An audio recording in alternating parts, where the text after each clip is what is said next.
एक स्मार्ट लड़की अभी अभी अपनी पढ़ाई पूरी करके अपने गांव वापस लौटी थी। उसने जब गांव के बच्चों को खेतों में काम करते हुए देखा तो उसे बहुत बुरा लगा। इन मासूम बच्चों की तो अभी पढ़ने लिखने की उम्र है और ये यहाँ खेतों में काम कर रही है। ये तो हमारे आने वाले कल का भविष्य है। सोनम उन बच्चों के पास गई और उनसे बोली, हेलो बच्चों, इधर आओ। तुम खेतों में काम क्यों कर रहे हो? पढ़ाई लिखाई नहीं करते हो क्या? तभी उनमें से चिंटू नाम का एक बच्चा बोला, नहीं दीदी, हमारे गांव में कोई स्कूल ही नहीं है, इसलिए जमींदार के खेतों में काम करते हैं और अपने माँ बाप की मदद करते हैं। लेकिन अगर तुम पढ़ाई लिखाई करोगे तो तुम में से कोई कलेक्टर या अफसर या फिर नेता बनकर इस गांव में स्कूल खोल सकता है। तभी उनमें से एक लड़की जिसका नाम लिली था वो बोली, दीदी आप ये कैसी बातें कर रही हो? भला हम कलेक्टर या फिर अफसर कैसे बन सकते हैं? बच्चों, पढ़ लिख कर अफसर बनना कोई बड़ी बात नहीं है, बल्कि तुम में से कोई भी इस देश का प्रधानमंत्री तक बन सकता है। सोनम बच्चों को ये सब समझा रही थी कि तभी वहीं खड़ा जमींदार का खास आदमी, जो कि जमींदार का मुनीम था, वो सब कुछ सुन रहा था। सोनम को बच्चों को पढ़ने लिखने की सलाह देते देख मुनीम तुरंत भागकर जमींदार गिरधारी लाल के पास पहुंचा और बोला, जमींदार साहब, वो गौतम की बेटी सोनम शहर से पढ़ाई करके गांव वापस आ गई है। अरे तो मैं क्या करूं? उसके स्वागत में ढोल नगाड़े बजाऊं क्या? लेकिन जमींदार जी, दिक्कत वाली बात ये थी कि सोनम आपके खेतों में काम करने वाले बच्चों को भड़का रही थी। मुनीम के इतना बोलते ही कुर्सी पर बैठा जमींदार गिरधारी लाल खड़ा हो गया और उसका चेहरा गुस्से से लाल हो गया। फिर शाम होते ही जमींदार गिरधारी लाल अपने कुछ आदमियों के साथ सीधा गौतम के घर पहुंच गया। तभी जमींदार का मुनीम गौतम को आवाज लगाते हुए बोला, अरे गौतम, घर पर हो क्या? देखो तुमसे मिलने जमींदार साहब आए हैं। इतना सुनते ही गौतम घर से बाहर आया और जमींदार गिरधारी लाल के सामने हाथ जोड़कर खड़ा हो गया। धन्य हो महाराज, जो आप हमारे घर पधारे। जमींदार जी बताइए, मैं आपकी क्या सेवा कर सकता हूँ? गौतम, ये मैं क्या सुन रहा हूँ? मुनीम जी ने बताया कि तुम्हारी बेटी सोनम गांव के बच्चों को मेरे खिलाफ भड़का रही है। जमींदार जी, भला मेरी बेटी को क्या मिलेगा गांव के बच्चों को भड़का कर? आप अपनी बेटी को बुलाइए, अभी दूध का दूध और पानी का पानी हो जाएगा। थोड़ी देर बाद गौतम की बेटी सोनम बाहर आई। जमींदार गिरधारी लाल को वहाँ देख सोनम थोड़ी हैरान हो गई। अरे जमींदार साहब, आप यहाँ? हाँ मैंने सुना है तुम गांव के बच्चों को क्यों भड़का रही थी? जमींदार जी, मैं किसी को नहीं भड़का रही थी। मैं तो बच्चों को ये बता रही थी कि इतनी छोटी सी उम्र में काम करने की बजाय पढ़ाई लिखाई करो और इस गांव का नाम रोशन करो। इसमें मैंने क्या गलत कह दिया? तुम्हारी बात बिल्कुल सही है सोनम, लेकिन इस गांव में स्कूल ही नहीं है और तो और दूर दूर तक भी कोई स्कूल नहीं है। बच्चे आखिर कहाँ पढ़ेंगे? तो फिर इस गांव में स्कूल खुलवा दीजिए, आप तो इतने पैसे वाले हैं। क्या तुम क्या कह रही हो? शहर जाकर पढ़ लिख कर अपने आप को बहुत बड़ी समझने लगी हो क्या? जमींदार साहब, आपकी बातों से लगता है आप जानबूझकर गांव में स्कूल नहीं खोलना चाहते, जिससे बच्चे अनपढ़ रहेंगे तो गांव के सभी बच्चों से अपने खेतों में मजदूरी करा सको। क्यों, सही कहा ना मैंने? फिर आपकी जमींदारी धरी की धरी रह जाएगी। मेरा तो सपना है गांव के बच्चों को पढ़ा लिखा कर इस काबिल बनाना, ताकि वो आगे चलकर गांव के लिए कुछ कर सके। देख रहे हो ना गौतम, अपनी बेटी को कैसे मुझसे बदतमीजी से बात कर रही है। जमींदार साहब, सोनम आपसे बदतमीजी नहीं कर रही, वो तो बस आपकी बातों का जवाब दे रही है। चलो मुनीम जी, आज के बाद गौतम की या उसके परिवार की कोई मदद नहीं की जाएगी। इतना कहकर जमींदार गिरधारी लाल अपने आदमियों को लेकर गुस्से में वहाँ से चला गया। वहीं रात में सोनम अपने माता पिता से बातचीत कर रही थी। माँ, बाबूजी, अगर आज के जमाने में भी इन बच्चों को पढ़ाया ना गया तो ये गांव पिछड़ा का पिछड़ा ही रहेगा। ना ही यहाँ पर किसी के माँ बाप पढ़े लिखे हैं और ना ही बच्चे, और आने वाली पीढ़ियाँ बस इस जमींदार की गुलामी ही करती रहेंगी। कल से मैं इन सभी बच्चों को मुफ्त में पढ़ाऊंगी। फिर अगले दिन सोनम ने एक पेड़ के नीचे सभी बच्चों को पढ़ने के लिए बुलाया। पहले दिन ही सोनम ने सभी बच्चों के माँ बाप को भी बुलाया और उन्हें समझाने लगी। मैं आप सभी माता पिता से एक बात कहना चाहती हूँ। आप सबको काम करना है तो आप लोग कीजिए, लेकिन अपने बच्चों को पढ़ने दीजिए। अगर ये सब बच्चे पढ़ लिख गए तो आपका जीवन सुधर जाएगा, लेकिन अगर ये बच्चे ऐसे ही काम करते रहे तो अभी के लिए तो ठीक है, लेकिन जिंदगी भर ये यही करते रहेंगे। ये सुनकर सभी बच्चों के माता पिता को बहुत खुशी हुई। बेटी, अगर तुम शहर से पढ़ाई करके नहीं आती तो हमारे अंदर ये समझ कभी नहीं आती। आज से हम लोग बहुत मेहनत करेंगे और अपने बच्चों को पढ़ाएंगे। मैं सभी गांव के बच्चों को इसी पेड़ के नीचे पढ़ाऊंगी और मैं किसी से भी फीस के पैसे नहीं लूंगी। मैं चाहती हूँ ये पढ़ लिख कर आगे बढ़े और गांव का नाम रोशन करे। सोनम की बातें सुनकर उन बच्चों के माता पिता के अंदर भी आत्मविश्वास भर गया। उसके बाद सोनम गांव के बच्चों को हर रोज एक पेड़ के नीचे पढ़ाने लगी। लेकिन कुछ ही दिनों में जमींदार अपने कुछ आदमियों के साथ सोनम के पास आया और बोला, देख लड़की, ये जमीन मेरी है, तुम यहाँ बच्चे नहीं पढ़ा सकती। लेकिन जमींदार साहब, आपका ये डर देखकर बहुत अच्छा लगा। आपको यही डर है ना कि बच्चे पढ़ लिख गए तो आपकी जमींदारी खत्म हो जाएगी? तो ठीक है, मैं कोई और जगह देखती हूँ जहाँ मैं बच्चों को आराम से पढ़ा सकूँ बिना किसी रोक टोक के। फिर अगले दिन से सही जगह न मिलने पर उन बच्चों की पढ़ाई बंद हो गई। खुद को बड़ी समझदार समझ रही थी, अब आई ना अकल ठिकाने। और अगर इन बच्चों को पढ़ने दिया तो कल को मुझे ही गांव से लात मारकर बाहर फेंक देंगे। जहाँ जमींदार गिरधारी लाल बहुत खुश हो रहा था, वहीं बेचारी सोनम उदास रंग बिरंगे फूलों के बगीचे में बैठी हुई थी।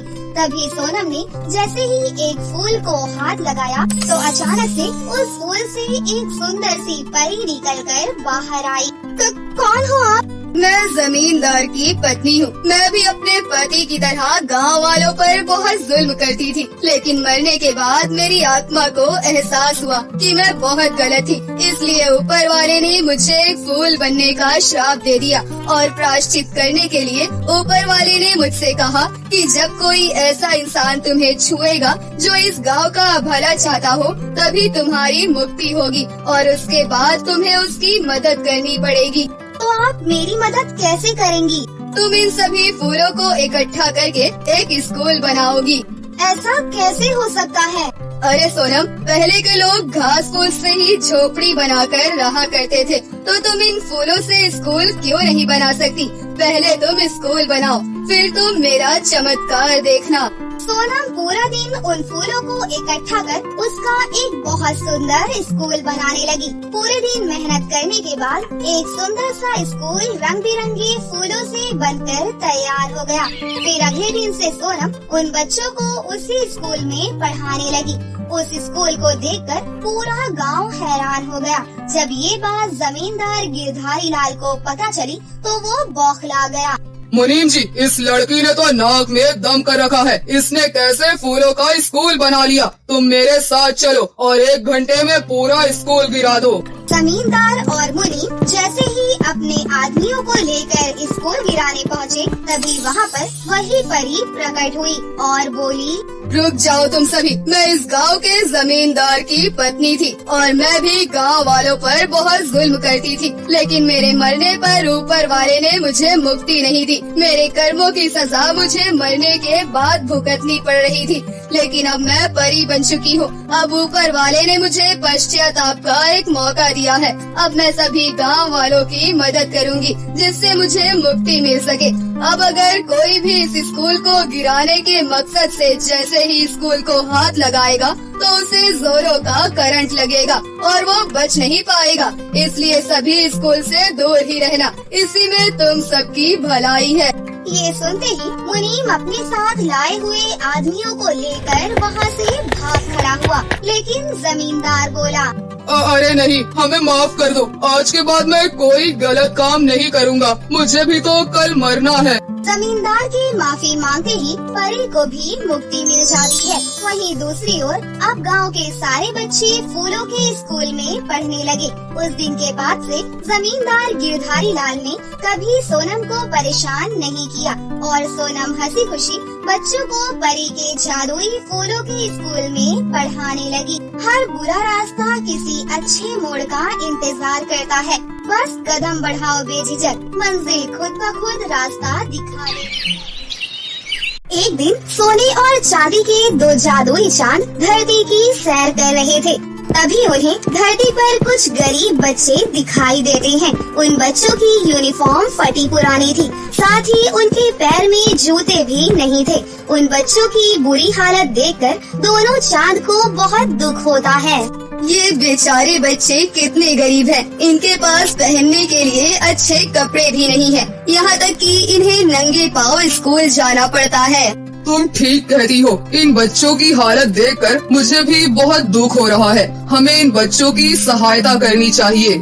लेकिन इन बच्चों की मदद करने से कोई फायदा नहीं होगा, क्योंकि इनकी धरती पर बहुत सारे गरीब बच्चे रहते हैं जो स्कूल में पढ़ाई करना चाहते हैं, लेकिन उनके पास कपड़े और किताबें नहीं है, जिस वजह से वो स्कूल में पढ़ाई नहीं कर पाते। हमें कुछ ऐसा करना चाहिए जिससे हम सभी बच्चों की सहायता कर सकें। मेरे पास एक बहुत बढ़िया आइडिया है। हम दोनों को धरती पर एक एक जादुई स्कूल प्रकट कर देना चाहिए। हमारे जादुई स्कूल में हर बच्चों को हर तरह की सुविधा मिल जाएगी। अरे वाह, ये तो तुमने बहुत अच्छी बात कही। चलो धरती पर चलते हैं। उसके बाद दोनों एक पहाड़ी पर पहुंच जाते हैं। फिर चांदी का चांद अपनी जादुई शक्ति से एक चांदी का स्कूल प्रकट कर देती है। मैंने अपना चांदी का स्कूल प्रकट कर दिया है। चलो अब तुम अपना स्कूल प्रकट करो। फिर सोने का चांद भी अपनी जादुई शक्ति से सोने की तरह चमचमाता हुआ स्कूल प्रकट कर देता है। फिर वो दोनों वहाँ से चले जाते हैं। अगले दिन पहाड़ी से गुजर रहे कुछ बच्चों की नजर उन दोनों सोने और चांदी के स्कूल पर पड़ती है। अरे वाह, देखो पहाड़ी पर दो बड़े बड़े स्कूल बने हुए हैं। एक चांदी का है और दूसरा सोने का है। चलो वहाँ जाकर देखते हैं। उसके बाद सभी बच्चे पहाड़ी के ऊपर पहुँच जाते हैं। तभी चांदी के चांद स्कूल से आवाज आई, तुम सबका स्वागत है। मैं चांदी का स्कूल हूँ और ये सोने का स्कूल है। क्या तुम हमारे स्कूल में पढ़ना चाहती हो? हम सब बहुत गरीब हैं। हमारे माता पिता के पास हमें स्कूल भेजने के लिए पैसे नहीं है। अगर तुम हमें अपने स्कूल में फ्री में एडमिशन दे दोगी तो हम पर बहुत उपकार होगा। हाँ, हमें तुम्हें फ्री में एडमिशन देकर बहुत खुशी होगी। तुम सभी बच्चे हम दोनों में से किसी भी स्कूल में एडमिशन ले सकते हो। उसके बाद कुछ लड़कियां चांदी के चांद स्कूल में एडमिशन लेने चली जाती हैं। स्कूल के काउंटर पर एक बहुत सुंदर चांदी की परी बैठी हुई थी। वो बारी बारी सभी लड़कियों का नाम लिखकर स्कूल में उनका एडमिशन कर देती है। वहीं दूसरी तरफ कुछ लड़कियां सोने के चांद स्कूल में एडमिशन करने पहुंच जाती हैं। वहां पर सोने की एक बहुत खूबसूरत परी बैठी हुई थी। उस परी को देखकर वहां आई सभी लड़कियां बहुत खुश हो जाती हैं। अरे वाह, इस सोने के स्कूल के अंदर तो सोने की परी है। हमने इस स्कूल के अंदर आकर बहुत अच्छा किया। परी जी, जल्दी से हमारा आप एडमिशन कर दो, हम इसी स्कूल में पढ़ेंगे। सोने की परी जल्दी से उन सभी लड़कियों का नाम लिखकर उनका एडमिशन कर देती है। फिर सोने के स्कूल के अंदर से उन सभी लड़कियों को सोने के बैग मिल जाते हैं। इसके साथ उन्हें ढेर सारी सोने की किताबें भी मिल जाती हैं। ये देख वो लड़कियाँ खुश होते हुए बोली, ये तो कमाल हो गया। सोने का स्कूल तो बहुत अच्छा है। इसने हमें सोने के बैग और सोने की किताबें दी हैं। उसके बाद सोने का स्कूल उन सभी लड़कियों के ऊपर सुंदर यूनिफॉर्म प्रकट कर देता है। इसी के साथ उन सभी लड़कियों के पैरों में सोने के जादुई जूते प्रकट हो जाते हैं। ये देखकर उन सभी लड़कियों की खुशी का कोई ठिकाना नहीं रहता। उसके बाद वो सभी लड़कियां सोने का बैग और किताबें लेकर बाहर आती हैं। फिर वो लड़कियां चांदी के स्कूल से एडमिशन लेकर बाहर आई हुई लड़कियों से बात करती हैं। ये देखो, हमें तो सोने के स्कूल में सोने का बैग और किताबें और सोने के जूते भी दिए हैं। तुम लोगों को तो चांदी का बैग और जूते मिले हैं। तुम्हारा चांदी का स्कूल बहुत खास नहीं है, हमारा सोने का स्कूल तो बहुत अच्छा है। हमें तो सिर्फ पढ़ाई करने से मतलब है, हमारे लिए चांदी का स्कूल बहुत अच्छा है। उसके बाद सभी लड़कियाँ अपने अपने घर चली जाती हैं। अगले दिन से सभी लड़कियाँ चांदी के स्कूल और सोने के स्कूल में जाकर पढ़ाई करने लगती हैं। सभी लड़कियों को दोनों स्कूल की तरफ से ढेर सारा स्वादिष्ट खाना भी मिलता था। धीरे धीरे कुछ हफ्ते बीत जाते हैं। चांदी के स्कूल में रहने वाली चांदी की परियां टीचर सभी लड़कियों को अच्छी तरह पढ़ाया करती थी, लेकिन वहीं दूसरी तरफ सोने के स्कूल में रहने वाली सोने की परियां टीचर लड़कियों को बुरी बनने की पढ़ाई करवाती थी। सोने की परियां सभी लड़कियों को घमंडी और बदतमीज बना देती हैं।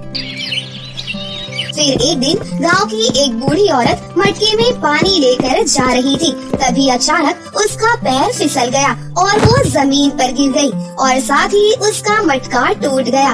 सोने के स्कूल में पढ़ने वाली लड़कियां तभी वहां से जा रही थी।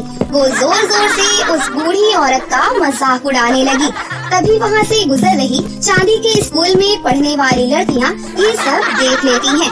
फिर उनमें से मीरा नाम की एक लड़की बोली, अरे ये सब क्या है? तुम लोग अम्मा की मदद करने के बजाय उन पर हंस रही हो। तुम सब बहुत बुरी हो। तभी सोने के स्कूल में पढ़ने वाली फाल्गुनी नाम की एक लड़की बोली, हमें बुरा बोलने की तेरी हिम्मत कैसे हुई? चलो इन सभी चांदी के स्कूल में पढ़ने वाली लड़कियों को सबक सिखाते हैं। उसके बाद सोने के स्कूल में पढ़ने वाली सभी लड़कियां अपने बैग से सोने की जादुई छड़ी निकाल लेती हैं। ये सोने की जादुई छड़ी हमें सोने के स्कूल ने दी है। इस छड़ी से हम किसी को भी सजा दे सकते हैं। अब हम तुम्हें सजा देंगे। उसके बाद वो सभी लड़कियां सोने की छड़ी को गोल गोल घुमाने लगती हैं और वो चांदी के चांदी स्कूल में पढ़ने वाली लड़कियों को सीधा आसमान में पहुंचा देती हैं। अरे ये क्या? हम तो आसमान में आ गए। मुझे तो ऊंचाई से बहुत डर लगता है। कोई हमें नीचे उतारो, बचाओ बचाओ। फिर सोने के चांद स्कूल में पढ़ने वाली लड़कियां बहुत सारे भूतिया कौवे प्रकट कर देती हैं। उसके बाद सभी भूतिया कौवे आसमान में मौजूद सभी लड़कियों को काटने लगते हैं। हाय मर गई रे! अरे कोई बचाओ, हमें बहुत दर्द हो रहा है। बचाओ, कोई हमें बचाओ। ये सब लड़कियां बहुत बुरी है। सोने के स्कूल में पढ़कर ये सब लड़कियां बहुत बुरी बन गई हैं। थोड़ी देर के बाद सोने के चांद स्कूल में पढ़ने वाली लड़कियां उन सभी लड़कियों को जमीन पर पटक देती हैं। इतनी ऊंचाई से जमीन पर धड़ाम से गिरने की वजह से उन सभी लड़कियों के हाथ पैर टूट जाते हैं। ये देख सोने के स्कूल में पढ़ने वाली लड़कियां हंसते हुए वहां से चली जाती हैं। दूसरी तरफ चांदी का चांद स्कूल अपनी शक्ति से सारी सच्चाई जान लेता है। फिर वो अपनी शक्ति से एक जादुई डॉक्टर वहाँ पर प्रकट कर देता है। उसके बाद वो डॉक्टर सभी घायल लड़कियों के पास पहुँचकर उनके शरीर में एक एक इंजेक्शन लगाती है और थोड़ी ही देर में सभी लड़कियाँ पूरी तरह से ठीक हो जाती हैं। तभी चांदी का चांद स्कूल सोने के चांद स्कूल से कहता है, सुनो सोने के चांद स्कूल, तुमने अपने स्कूल में पढ़ने वाले बच्चों को गलत शिक्षा दी है। तुमने उन्हें जादुई छड़ी देकर सभी को परेशान करने की शिक्षा दी है। ये बहुत ही गलत बात है। ओ हेलो, तुम अपनी बकवास बंद करो। मुझे लड़कियों को अच्छी शिक्षा देने का कोई शौक नहीं है। लड़कियों को बुरा बनाने में मुझे बहुत मजा आ रहा है। अब मैं इसी तरह अपने स्कूल में पढ़ने वाली लड़कियों को बुरी शिक्षा दिया करूँगी। दूसरी तरफ सोने के चांद स्कूल में पढ़ने वाली लड़कियां अब गांव के लोगों को परेशान करने का मन बना लेती हैं। एक दिन कुछ लोग खेतों में काम कर रहे थे। तभी सोने के चांद स्कूल में पढ़ने वाली लड़कियां अपनी सोने की छड़ी को गोल गोल घुमाने लगती हैं। उसके बाद सभी गांव वाले हवा में उड़ते हुए नदी के ठंडे पानी में गिर जाते हैं। अरे बाप रे, मैं अचानक नदी में कैसे आ गई? अरे कोई मुझे बचाओ बचाओ। अरे मुझे तैरना नहीं आता, कोई मेरी मदद करो। अरे कोई मुझे यहाँ से बाहर निकालो। ये देख सोने के चांद स्कूल में पढ़ने वाली लड़कियाँ हंसने लगी। इन सब लोगों को परेशान करके बहुत मजा आ रहा है। दूसरी तरफ चांदी का चांद स्कूल अपनी शक्ति से ये सब देख रहा था। बस बहुत हुआ, अब मैं तुझे नहीं छोड़ूंगी। उस सोने के स्कूल को सबक सिखाना ही पड़ेगा। उसके बाद चांदी का चांद स्कूल अपने स्कूल में पढ़ने वाली सभी लड़कियों को अपने पास बुलाता है। सुनो बच्चों, ये सोने का स्कूल बहुत बुरा है। तुम सब मिलकर इसे पहाड़ी से नीचे गिरा दो। मैं अपनी शक्ति से दोनों स्कूल के बीच दरार कर देती हूँ, जिससे तुम्हें उसे पहाड़ी से नीचे धक्का देने में आसानी होगी। ऐसा कहकर चांदी का चांद स्कूल अपनी शक्तियों से बीच में एक दरार पैदा कर देता है। फिर सभी लड़कियां मिलकर सोने के चांद स्कूल को धक्का देना शुरू कर देती हैं। तुम सभी लड़कियां क्या कर रही हो? मुझे धक्का मत दो। अरे रुक जाओ। तुम बहुत ज्यादा बुरे हो। तुम्हारी बुरी शिक्षा के कारण सभी लड़कियां बिगड़ गई हैं। चलो अब जोर लगाकर इसे नीचे खाई में फेंक दो। हाय मर गए रे। अरे कोई मुझे बचाओ। अरे कोई मेरी मदद करो। उसके बाद वो सभी लड़कियां सोने के चांद स्कूल को धक्का देकर नीचे खाई में फेंक देती हैं। खाई में गिरते ही सोने के चांद स्कूल में आग लग जाती है और वो पूरी तरह से जलकर राख हो जाता है। दूसरी तरफ सोने के स्कूल में पढ़ने वाली लड़कियों के सभी भूतिया जादुई कौवे वहाँ से अपने आप गायब हो जाते हैं। उसके बाद जादुई चांदी का चांद स्कूल अपनी जादुई शक्तियों से उन सभी सोने के चांद स्कूल में पढ़ने वाली लड़कियों को पहले जैसा बना देता है। फिर वो सभी लड़कियां पहले की तरह अच्छी हो जाती हैं।